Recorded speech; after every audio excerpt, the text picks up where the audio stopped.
ধরুন কোনো ছোট বাচ্চাকে তার মা বাবা আপনার চেম্বারে নিয়ে এসছে। সে বাচ্চাটা ছেলে হতে পারে, মেয়ে হতে পারে, কোনো সমস্যা নেই। পেশেন্টের যেই সমস্যা থাকুক না কেন, যদি দেখেন যে বাচ্চাটা এক নাগাড়ে কান্না করে যাচ্ছে, কিছুতেই বাচ্চাকে শান্ত করা যাচ্ছে না, বাচ্চাকে তার মা বাবা দোল দেওয়ার চেষ্টা করছে, দোল দিচ্ছে, আদর করছে, বাইরে নিয়ে ঘোরাচ্ছে, কিন্তু তবুও বাচ্চাটা কান্না থামছে না, বাচ্চা কিছুতেই চুপ করছে না। এর অর্থ হচ্ছে বাচ্চার কান্না কিছুতেই থামছে না, মানে বাচ্চা কিছুতেই চুপ করছে না, বাচ্চাকে কোনোভাবেই শান্ত করা যাচ্ছে না, চুপ করানো যাচ্ছে না তার কান্না। এক্ষেত্রে সুন্দর একটি রুব্রিক ইউজ করা যায়, বা আপনারা করে দেখবেন। সেটা হচ্ছে মাইন্ড কোয়াইটেড ক্যান নট বি, অর্থাৎ বাচ্চাকে শান্ত করা যাচ্ছে না, থামানো তার কান্না যাচ্ছে না, চুপ করানো যাচ্ছে না। মাইন্ড কোয়াইটেড ক্যান নট বি, এই রুব্রিকের অর্থই এটা। এই রুব্রিকের আন্ডারে 3টে মাত্র মেডিসিন রয়েছে। একটা হচ্ছে কেমোমিলা, সিনা, আর একটা হচ্ছে আর্সেনিক। এই 3টে মেডিসিনের মধ্যে আপনি পেশেন্টের যেই সমস্যা থাকুক না কেন ডিডি করে যদি দিতে পারেন, আশা করি রুগীর কান্না থেমে যাবে। কেমন? ধরুন একটি বাচ্চাকে নিয়ে আপনার চেম্বারে তার মা বাবা এসছে। বাচ্চাটার জ্বর, সর্দি, কাশির সমস্যা। তো আপনি দেখছেন যে বাচ্চাটি হঠাৎ কান্না শুরু করেছে। তার মা বাবা বাচ্চাটিকে বোঝাচ্ছে যে বাবা কাঁদিস না, বাইরে গেলে তোকে চকোলেট কিনে দেবো, আরও অনেক কিছু কিনে দেবো, বাবা কাঁদিস না।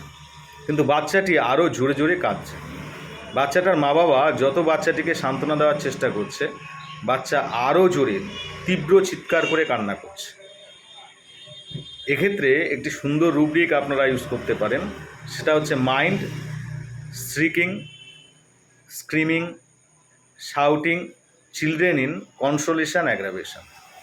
অর্থাৎ যতই সান্ত্বনা দেওয়া হয় ততই তার আরও কান্নার পরিমাণ বৃদ্ধি পায়, আরও পেশেন্ট জোরে জোরে চিৎকার করে কাঁদতে থাকে। এক্ষেত্রে একটা মেডিসিন রয়েছে, সেটা হচ্ছে বেলেডোনা। তো এই ধরনের পেশেন্টকে বেলেডোনা দিতে ভুলবেন না। কেমন? একজন ভদ্রমহিলার চকলেট সিস্টের সমস্যা। তা ওনার বয়স হচ্ছে 27 বছর। উনি বলছেন কাঁদতে কাঁদতে যে স্যার, আমার প্রায় 10 থেকে 12 বছর হলো বিয়ে হয়েছে, কিন্তু আমার কোনো বাচ্চা কাচ্চা আসছে না। তিনি যখন তার রোগের কথা বর্ণনা করছিলেন, তিনি প্রচণ্ড পরিমাণে হাউমাউ করে কাঁদছিলেন, আর আমাকে বলছিলেন যে স্যার, আমি দুবার অপারেশন করলাম।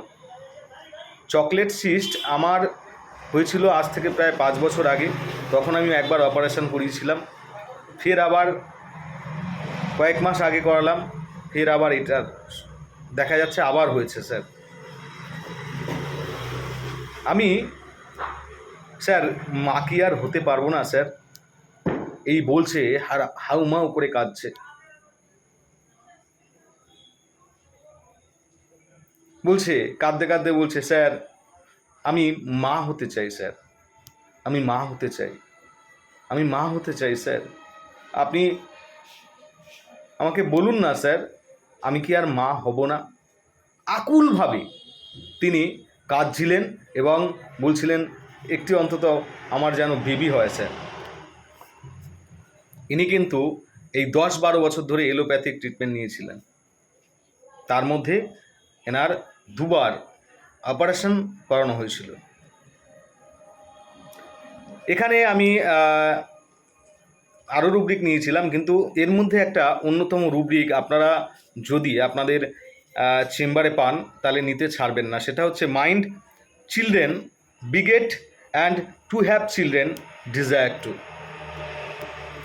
চিলড্রেন বিগেট মানে, বিগেট মানে হচ্ছে জন্ম দেওয়া, বিগেট কথার অর্থ হলো জন্ম দেওয়া, জন্ম, অ্যাকচুয়ালি জন্ম। তো children beget and to have children মানে, টু হ্যাভ মানে পেতে, চিলড্রেন মানে শিশু, ডিজায়ার টু প্রকাশ করছে। অর্থাৎ এর অর্থ হলো মহিলাটি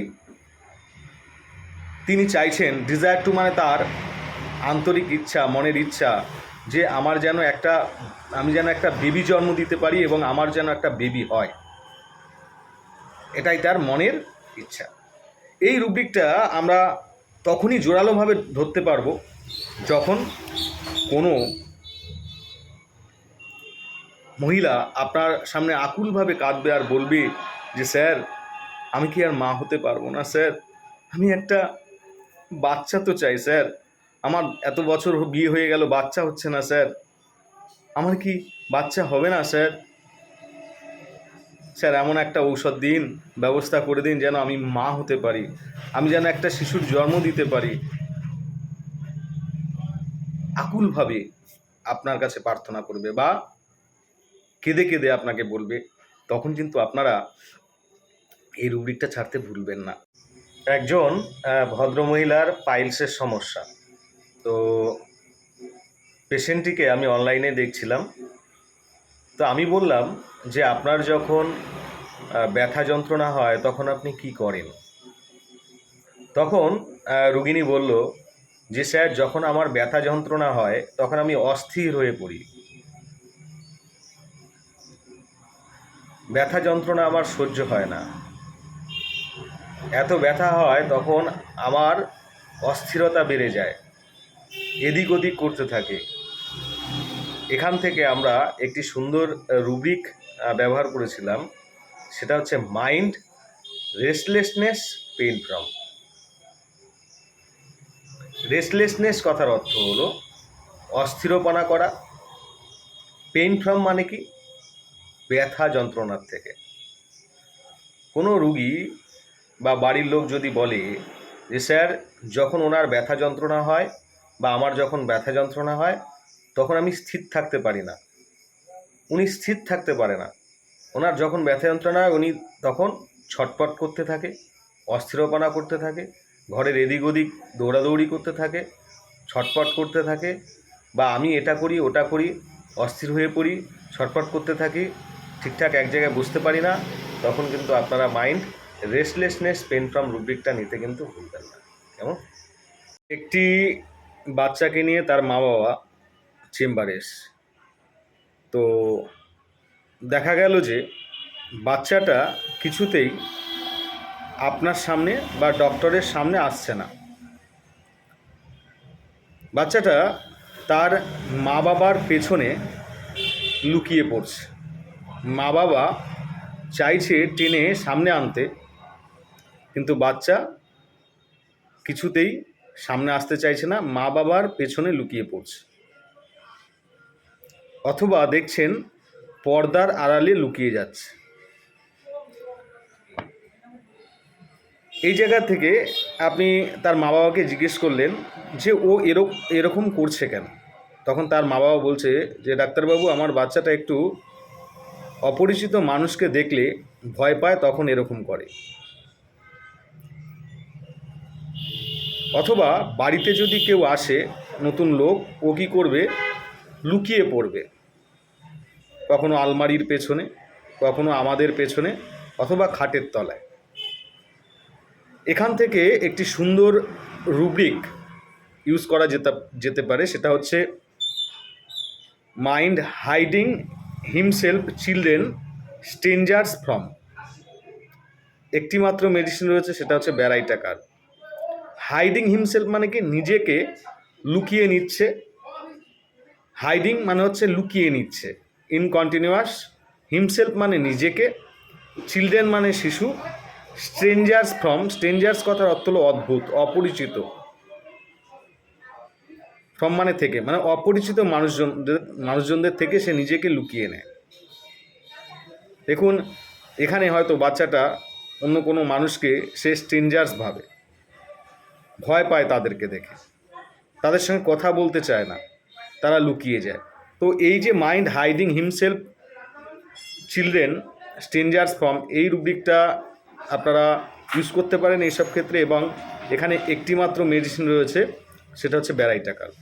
এছাড়াও ব্যারাইটাকারের একটি সুন্দর রুব্রিক রয়েছে, সেটা হচ্ছে hiding himself children visitors love at them and they hide behind furniture they think, এখানেও কিন্তু একটা ঔষধ, মানে একটি মাত্র ঔষধ, সেটা হচ্ছে বেড়াই টাকা।